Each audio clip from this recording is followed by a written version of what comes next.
Hello, everyone, and welcome to another episode If You Could Hide to Collab podcast. My name's Daniel. This is my brother Clive.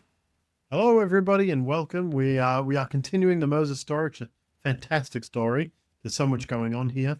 I want to get into the quote, Daniel, and I want to just explain that it's a really, really short quote. Right. But it explains so much about what Moses does. So Moses could have prayed to God and said, could you kill Pharaoh and all the other bad people and let us have Egypt? And I mean, if that was the Lord's will, the Lord could definitely have done that. And it would have been so simple, right? Gordon B. Hinckley says this. He says, get on your knees and pray, then get on your feet and work. And that's exactly what Moses does. He prayed to the Lord, and then he went through everything that we're going to talk about today and for the next couple of weeks. It's all about the work that he found necessary instead of the easiness of saying to the Lord, let's just take over Egypt. He went, let's do this work and let's continue this work. No matter how much murmuring there is, Moses got on his feet and went to work. All right, Clive, we are doing chapter 14. We're in Exodus, chapter 14, 15, 16, 17, and 18. Whether we get all the way through that today, I'm not really sure that we will. We do have a whole story to get through of course, Moses parting the Red Sea. Then we've got chapter 15, which is essentially a song. And then we've got manna, we've got quail, we've got a battle. So there is a lot to get through, but let's see how we crack on. So the story is, I will give just a quick brief. So we've had all the plagues that have afflicted Egypt and Pharaoh, whether it would be the locusts or the final one, which is killing the first born son. We have the Passover initiated, and now we get to a point where Pharaoh says, fine, you guys can get out of here. You can leave. You've done enough damage. It's time to go. And so, Clive, if I just go through, I thought I would just start on verse 5 of Exodus. And it was told the king of Egypt that the people fled, and the heart of Pharaoh, the king and Pharaoh are the same person, and the heart of Pharaoh and of his servants was turned against the people. And they said, why have we done this, that we have let Israel go from serving us? So there's a couple of things to unpack here. The final comment, Israel have gone, they're gone away from serving us. If you remember, Israel are these foreigners that were, there was too many of them. This foreign group of people are now in the land of Egypt, and they get to a point where there's just too many. And so the way they beat them down is they make them all of their servants. So the people of Egypt are now very much used to this idea that the Israelites will do all of their hard work. And so the first thing that these people are saying is, those people are gone. Who's going to build this stuff? Who's going to build our economy? Who's going to keep all this going? Because we're sure as heck not going to be doing it. We've got no interest in doing what we think is the servant's work. And so they've totally forgotten of the time of the generation prior when everyone just kind of worked and did their own thing. So this is a first initial shock. You've let these people go. Well, what's your idea for who's going to serve us?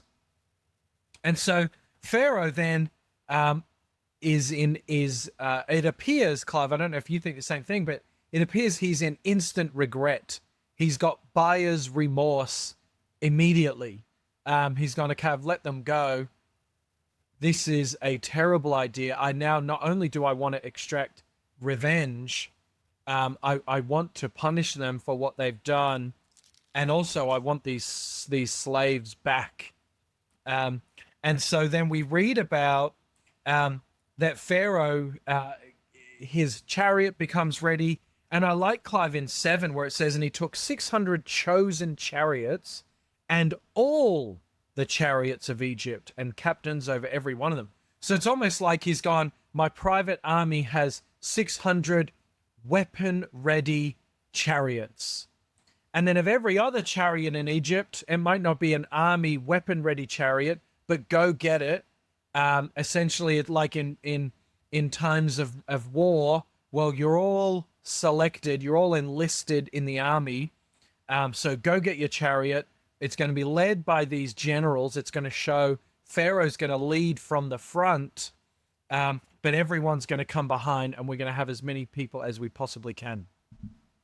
Yeah, well, exactly. I mean, I see it like you look at like you mentioned, there was all of the plagues, and sometimes Pharaoh would say, "Fine, I'll let you people go to stop the plague," and then eventually got to the last one, like you said, and it's like he'd given up. All right, just go, just take your people and go. They've taken their people and gone, and then he's changed his mind again, but it's too late now. He's already let the people go, and so now he's gone. Well, yeah, it's not as simple as saying, why didn't you just let them go, just ignore them, just go. But like you said, it's they were there, they were the builders, they would do the things for them.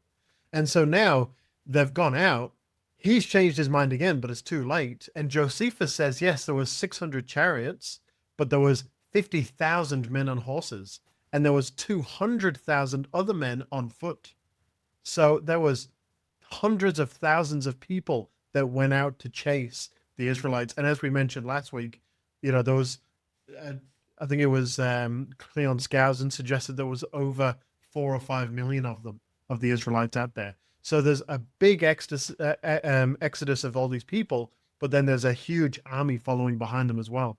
And, Pharaoh's sort of in this panic stage of get them back or kill them, because, I can't be seen to be doing something like this, no matter what someone throws at me. So yeah, he's changed his mind again, and obviously it's just the situation that they're in. Yeah, it is interesting, and it's the sheer volume of humans that are involved in this story that is all of one chapter.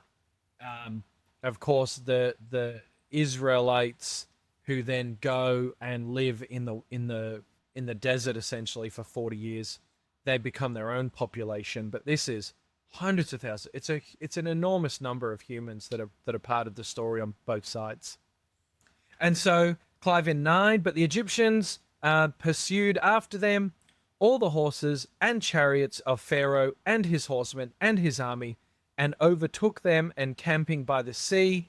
Besides, I'm not even going to try to pronounce these places, Clive, at the end of 9. Pi ha Uroth. Is that the correct pronunciation? Is that Well, we've all discovered that I can't pronounce them correctly. Did you think, oh, Daniel is fluent in the the pronunciation? Speak other Egyptian words to us. Yeah, exactly. And then Baal Zephon is the place beside before the first place I said. So anyway, Pharaoh chases them down, and as per the usual, I guess I would say par for the course. The usual way the Israelites act is immediately they go to Moses and go, "Well, you've brought us out here and you're going to kill us. You can't. It's better if we stayed with the Egyptians."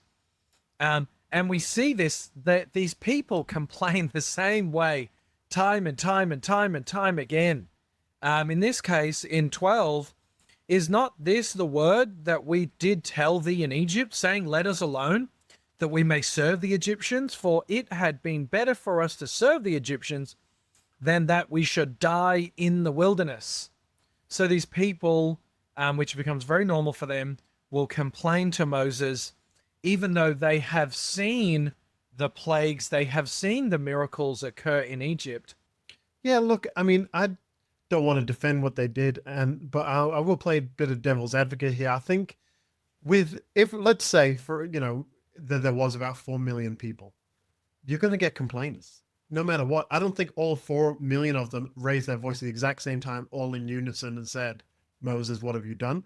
I think there's a lot of people going there just murmuring to each other, going, we're about to die here. Because we'll talk about it later, but in the next couple of chapters, we'll find out that not everybody who is with Moses actually believes in God and believes what Moses says. They're just Israelites that are going with him. So there is a lot of people here that go, oh no, they don't see the miracle, and they see that there's people coming after us. we're stranded now because, as it says, that they're entangled around the land. Basically means they're surrounded. There's hills, there's rivers, and there's the city, and there's really nowhere for them to run. So they're in panic mode going, there's people coming. There's hundreds of thousands of people coming towards us. It would have been better for us to lived and been servants in Egypt than to die out here in the wilderness. So yeah, obviously, look at the miracles, look what's been done, but also I kind of understand what they're saying. Yeah, okay, fair. So Moses said, this is where I think Moses, Clive, he's really now in the zone. He's in the flow state.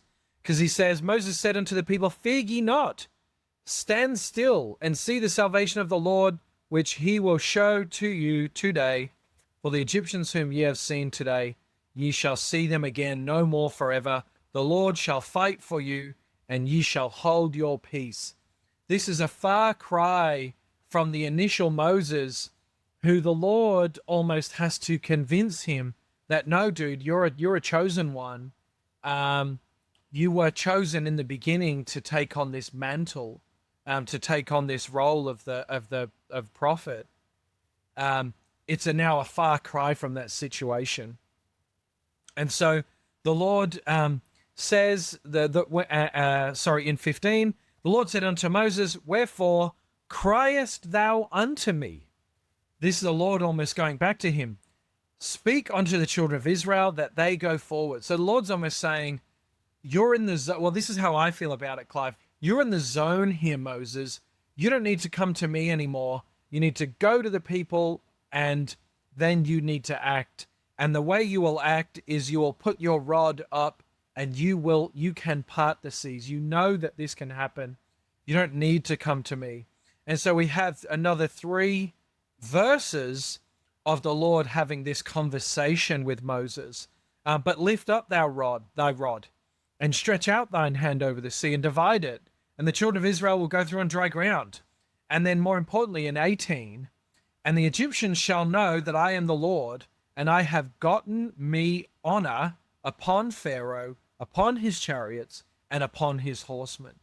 This is an important verse because when we get down to 25, we link this here, and there's a little bit in the Apocrypha as well that links up this idea that when the work has been done, and when the Israelites go through on dry ground and the Egyptians don't, there is a moment here where they realize that it is the work of the Lord again. So in the meantime, when all this is being prepared, it talks about what the Lord's going to organize. In 19 and 20, it says, and the angel of God, which went before the camp of Israel. So this is talking about, we talked about last week, how during the day there was a cloud with light and everyone followed it. And during the night, or it might have been the other way around, there was a cloud and everyone followed it. So now, so this is the cloud that we're speaking of. And the angel of the Lord, which went out before the camp of Israel, removed and went behind them. And the pillar of the cloud went out from before their faces and stood behind them. So this cloud was in front of them, leading the way. Now it's gone behind them. And it came to between the camp of the Egyptians and the camp of Israel. And it was a cloud and darkness to... Okay, I'm just going to jump into the Joseph Smith translation. And it came between the camp of the Egyptians and the camp of Israel. And then jump down Joseph's translation. And it was a cloud and darkness to the Egyptians, but it gave light by night to the Israelites. All right, and then we'll jump back in. So that the one came not near the other all that night. So Moses had to prepare the people for what's about to happen. And we'll see in a minute that to separate the Red Sea, it took all night, or it took at least most into the night. And so the Lord needed this boundary before the Egyptian came. Remembering that it's not... Moses isn't surrounded by people 10 meters behind him, like they're really close. Like these people would be stretched out for kilometers. And so there needs to be this big division because it would have taken a long time to get everyone through. So the Lord protected them by filling this, the gap in between, this no man's land of complete darkness, cloud, so that the Egyptians couldn't get there. And then Moses stretched forth his hand. So now Moses is doing the miracle. And Moses, it's 21, Moses stretched out his hand over the sea, and the Lord caused the sea to go back by a strong east wind all that night and made the sea dry land, and the waters were divided. Now, something to note here, Daniel, the few times, or the times that I've read this, in my mind, I thought that the wind took all night to blow the Red Sea, and that's sort of how it reads. But then later on, we'll read that they got over to the other side by the morning. So I think to understand how you're looking at this, because it's a miracle, it is a miracle, and but the Lord also does everything scientifically, right? So everything that the Lord does, it can be explained. So the Lord has caused this east sea to blow, and it blew through the Red Sea and parted the Red Sea, but it continued to blow because it continued to need to separate this. So as the people walked through the dry land, it was the morning that we'll get into in a minute. By the time they got to the other side, now it was morning, and the east sea stopped blowing. So it says here in 22, and the children of Israel went into the midst of the sea upon the dry ground, and the waters were a wall upon them on the right hand and on the left. So this isn't, as well, this isn't actually an amazing miracle. This isn't something that when you see the old movies, or when you see the Prince of Egypt movie, or anything that's been Hollywood style, you look at it and go, well, that's a bit of an exaggeration. It's not. It's not that it was the highest point of the Red Sea and it really came to their ankles, but now they can walk across. Like, this is a major miracle of this massive sea being raised completely either side of them that they can walk across. Clive, I might just re-ask you about the point of 23. I'm wondering if it says here, all Pharaoh's horses, his chariots, and his horsemen, which was only, as per 7, verse 7, 600 chariots. Is this, I'm wondering if this is, if the time taken to put these details in, does it mean that only Pharaoh, because you imagine in an army, Pharaoh and his generals are the one leading the way, so only they get swallowed up, and the passerbyers, the Egyptians who just so happen to have a chariot, don't get caught up in this. I'm not sure, but I'm just wondering if, is that why it takes the time to tell us, well, the 600 chariots that are Pharaoh's, and it says Pharaoh's horses, his chariots, and his horsemen are the ones that enter in. I read it as, so the cloud is still surrounding the army, and so they're pursuing them. Yeah. And so it's explaining that they're still pursuing them, because then in 24 that I read, now the cloud disappears and they see that they're in the middle of the Red Sea. So they didn't realize it before. So to me, I think it's just explaining that Pharaoh's guards continued to chase them until they saw suddenly they're in the middle of the Red Sea without noticing. But yeah, you could be right. It could be the 600 as spoken of, but I mean, it's the Bible, so it's not fully explained in there for us. Yeah. So then now they see that they're in the Red Sea, and they realize, well, there's issues here. We've got to organize things differently. We've got to make sure that if this thing collapses, we can get out quick enough. Anyway, so then the Lord in 26, the Lord said unto Moses, stretch out thine hand over the sea, that the waters may come again unto the Egyptians, unto their chariots, and unto their horsemen. And Moses stretched forth his hand over the sea, and the sea returned to its strength when the morning appeared. Let me just go back to 25, because I've got some arrows in my scriptures that I've drawn, Clive. So they took off their chariot wheels, that they drave them heavily. So the Egyptians said, let us flee from the face of Israel, for the Lord fighteth for them against the Egyptians. So the Egyptians are saying, we need to get away from these Israelites. The Lord is actually on their side. This is a problem. And the promise in verse 18, if we go back, the Egyptians shall know that I am the Lord, when I have gotten me honor upon Pharaoh, upon his chariots, and upon his horsemen. So the Lord says, at a point in time, they're going to come and know who I am. And here in 25, it's that come true. For the Lord fighteth for them against the Egyptians. The Lord's fighting for the Israelites against us. We need to seriously think about what we're doing here. We should flee. We should turn around. We've just recognized that we're surrounded by these walls of water. We need to get out of here now. Right. Yeah, I guess that makes sense. And when it says took off their chariot wheels, that's more of the horses are pulling the chariots. If this thing's false, we've got to get out of here quick. Let's disconnect the horses from the chariots so we can get out here faster. Right. So that's what that means. So, but yeah, you're absolutely right.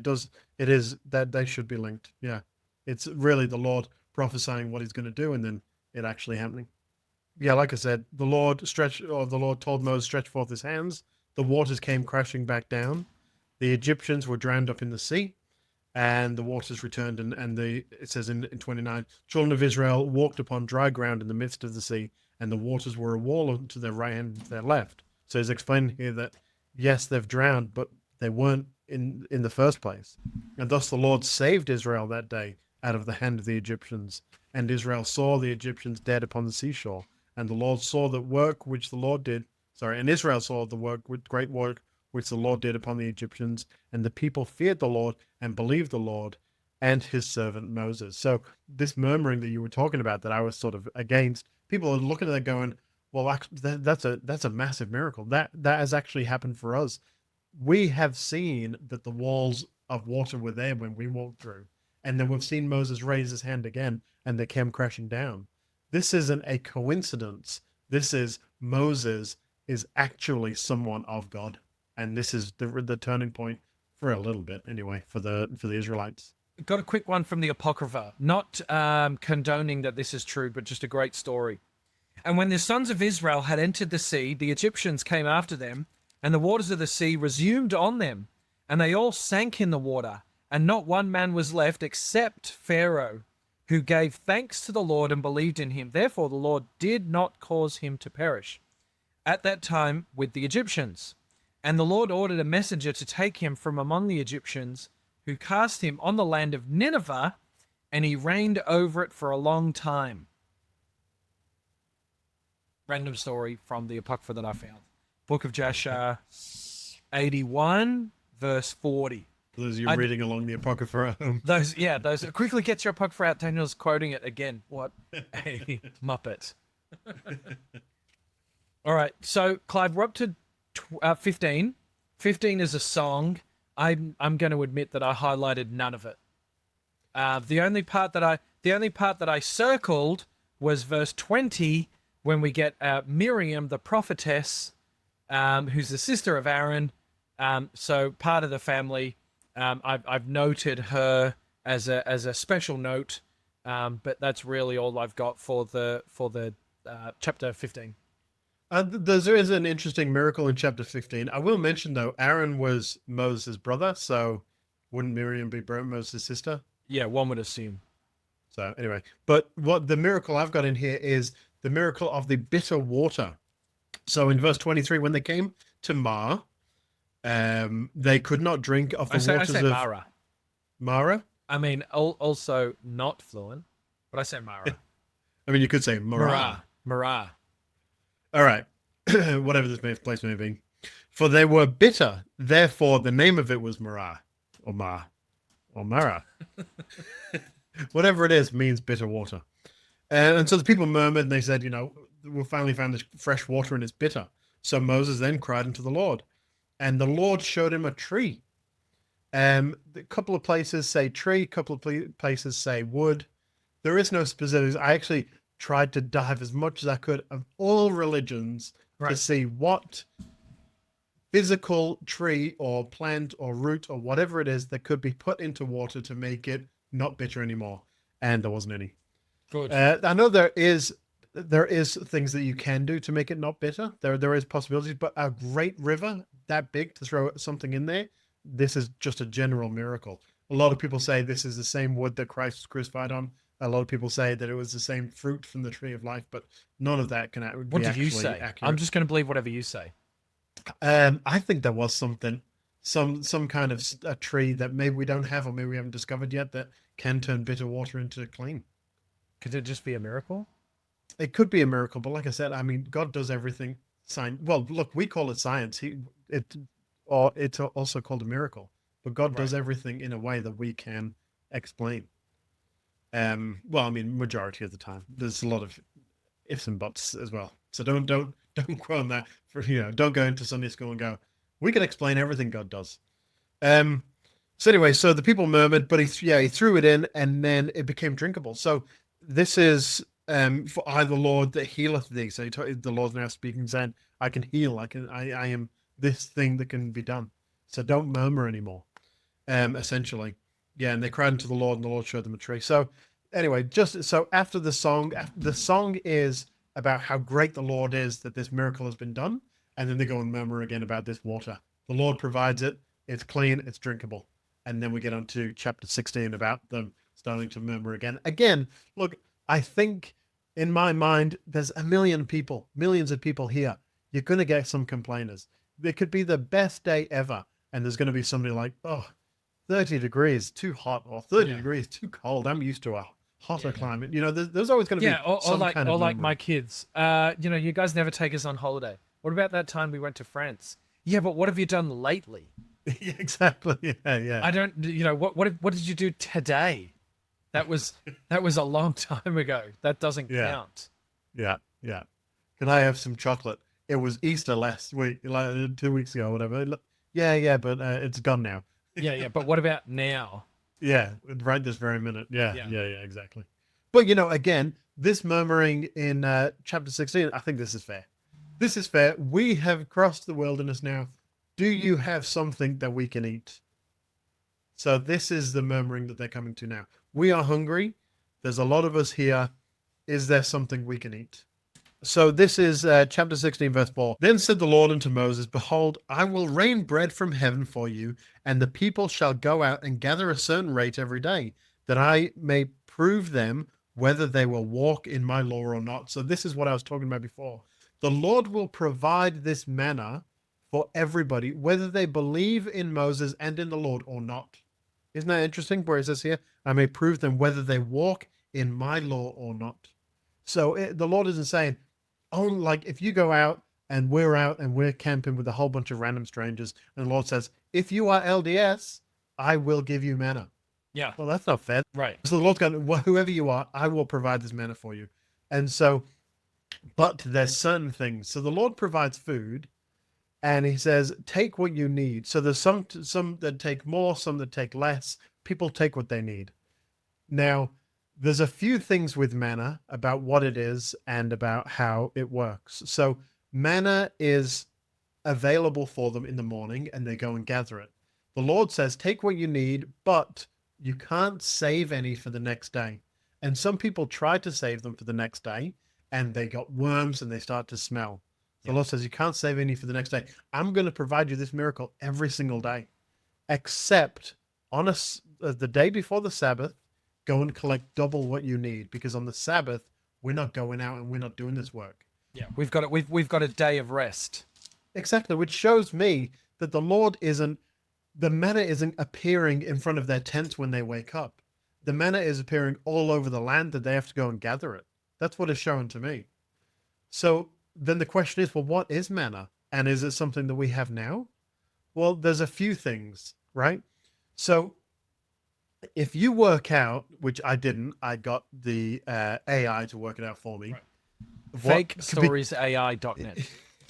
Because, it says, take an oath and do this and that. And I'm like, what can you work out for me how much people get? Right. So it's about 2.2 liters worth of whatever this manna is. And people get it for the day. Josephus confirms that, sorry, not an oath, an omna. Josephus confirms an omna. So the Lord says, take an omna of this. An omna he says, an omna is as much as will serve a man for a whole day. Right. So it's plenty. The Lord daily, you are relying on the Lord daily for your daily nourishment. Exactly. Your daily bread, if you may. Yeah, one would say.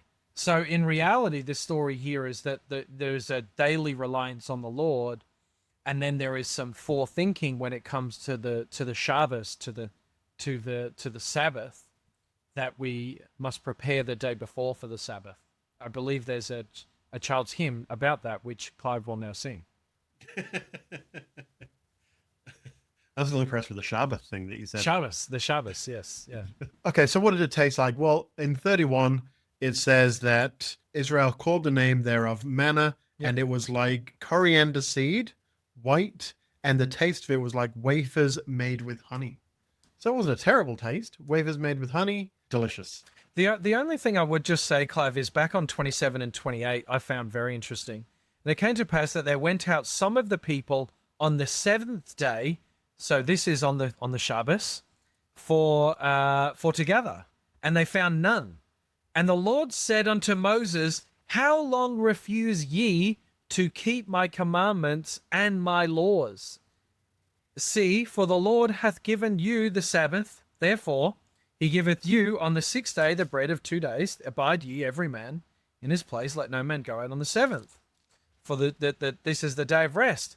And so I'm imagining Moses getting berated for the people not following through. Because the Lord says, Moses, how long refuse ye to keep my commandments? Moses is going, I'm not refusing at all.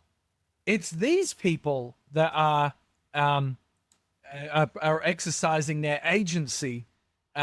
These people here are not keeping the commandments of the Sabbath. So I find this dialect interesting, Clive, between the Lord and Moses. And Moses is absolutely on notice here that his job is to guide these people to the letter of the law. His job is to make sure they are keeping the commandments. Not maybe today, maybe not tomorrow, maybe the day after. No, this is an exactness. The laws are so basic, you can be exact. Get it daily, and then on the eve of the Sabbath, get it for the next day as well. This is a law of exactness. Some people go out and go, well, it's the Sabbath, I'm going to go get my bread because I've forgotten. Moses, what are you doing? This is exact. It's pretty easy. It's pretty simple to keep. Go back, reteach the people, let them know, pull them back into line, let them know, with love, I'm sure, but let them know that the commandments are to be kept. Exactly. So, but the miracle of manna, very important. But there's also another miracle, and it doesn't say that it was ever done ever again, or if it was just this one time. But this is the quail. So they prayed for meat, and the Lord sent down, or at least a lot of quail ended up just dying around them, which was obviously ordained by the Lord, the way it's supposed to be. But it says in 13, and it came to pass that at even the quails came up and covered the camp. But it talks about how the manna is always every morning, and there's a lot of murmurings about it later, but it doesn't ever mention the quail again. So I don't know. Do you know if that's comes back or no? Well, I know it doesn't come back in the scriptures, but do we know if anybody knows? Someone probably does. They aren't either of us two. It's not us two. Before we move on to chapter 17, Daniel, one interesting thing that I want to ask you about. So the Lord asked them to keep one of the mannas, right? So this is 33. And Moses said unto Aaron, take a pot and put an omna full of manna therein, and lay it up before the Lord to be kept for your generations. And the Lord commanded Moses and Aaron, laid it up before the testimony to be kept. So it's like they've taken, so there's an omna of manna that they've kept in a pot for generations to lay up before the Lord. Like, do you think is it as a memory, or do you think it's as like a sacrifice because they can't sacrifice animal? Like, what do you think the reason? I think it's a show of the Lord's strength, because everything else is getting eaten by worms, but this one is made holy almost. And maybe there's something that happens to it later, sacrament-esque perhaps. Don't know. I made that last bit up, but I'm going to take a note and look into it. Okay. Yeah, because a lot of people say that when the Ark of the Covenant comes about, they put this pot of manna in there. Yeah, and then it says in 35, and the children of Israel did eat manna 40 years. So it doesn't say about the quail, but they eat manna 40 years. Clive, let's go to 17. Wherefore, this is in verse 2. Wherefore the people did chide with Moses. I'm going to say chide maybe. And said, give us water that we may drink. This is them complaining again. This is my own kids just every day. Oh, just complaining so much. We have a house. Why isn't it bigger? We have a car. Why isn't it nicer? No, they're not that bad. But they do complain. Wherefore do you tempt the Lord? And the people thirsted there for water. And the people murmured against Moses and said, wherefore is this that thou hast brought us up out of Egypt to kill us and our children and our cattle with thirst? They're out of control. And Moses cried unto the Lord, saying, what shall I do unto this people? I'm imagining Moses going, what shall I do? Can we bind them? Can we bind their mouths? Can they just stop complaining? And then he says, they be almost ready to stone me. So Moses is going to the Lord going, they got another problem. This time they're ready to kill me. They're ready to stone me to death. So the Lord then performs through Moses another miracle. Go on before the people and take with thee of the elders of Israel and thy rod, wherewith thou smotest the river, take in thine hand and go. So this is his original rod. Behold, I will stand before thee there upon the rock in Horeb, and thou shalt smite the rock, and there shall come water out of it, and the people may drink. And Moses did so in the sight of the elders of Israel. And so anyway, water comes out of these rocks, and so these people are now able to have their thirst is able to be quenched. So, I mean, it's a great miracle, but it's sort of just mentioned off to the side, isn't it? I feel like that should have been part of chapter 16, but then halfway through chapter 17, we can now get into this battle that you mentioned at the beginning. So there's a man called Amalek. There's the Amalekites, and they're in the neighboring towns of the area that the Israelites in right now. And these are types of people that organize and take over. So they've come to Moses' people and they say, we want what you have. And so they're coming to battle basically against Moses and his people. So Moses says to Joshua, I'll just read it in verse 9. And Moses said unto Joshua, choose us out men and go out fight with Amalek. Tomorrow I will stand on top of the hill with the rod of God in mine hand. He says, they come into war anyways. They're going to fight us. We need to go and we need to pursue this fight. You go and you take the men. I will stand on top of this hill and the Lord will be with us. And as my arms will be raised in the air, we will beat these people and the Lord will protect us. And it's interesting, isn't it? Because so he raises his arms and they're winning the fight. It says, and it came to pass, 11, Moses held up his hands and Israel prevailed, and he let down his hands, Amalek prevailed. Not that he let down his hands to show what's going on, but now his arms are getting heavy. Yeah. Getting tired. But Moses, verse 12, but Moses' hands were heavy, and they took stones and put it under him, and he sat thereon. So now he's sitting down, he's tired. But then Aaron and Hur stayed up his hands. They're holding up his hands for him. The one on one side and the one on the other, and his hands were steady until the going down of the sun. And Joshua discomfited Amalek and his people with the edge of the sword. So basically they won. They won because the Lord done this. Now, this is an interesting miracle, isn't it? Because the Lord hasn't gone, go and battle and you will win. I will be on your side. There's actually a physical thing that needs to be done. Moses, and I wonder if it was Moses' idea, instead of Moses saying to the Lord, help us win, I wonder if Moses said, I will do this thing to show the Lord that I am willing to sacrifice as well. These men are going to battle. I need to show the Lord that I'm willing to do something. So then he prays to the Lord and he says, if I hold my arms up, will you help us win this battle?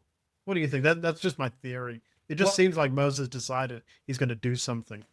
Well, I do have an interesting story about this. There's a festival in the Jewish world called Purim, Purim.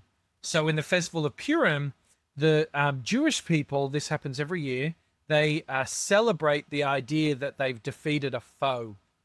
They're constantly being knocked back and they've defeated a foe. And in this case, there's two specific stories.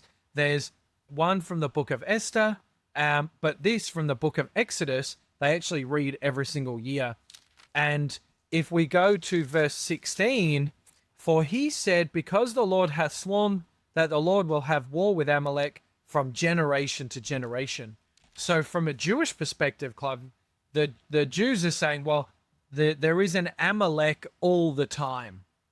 But if we do the right thing, if we hold our hands up, if we support one another, we will be able to defeat any Amaleks. So I totally diverted from your question to get that quick story out, but this is quoted yearly And this is a very, very important story in the Jewish world. Yeah, okay, that's interesting.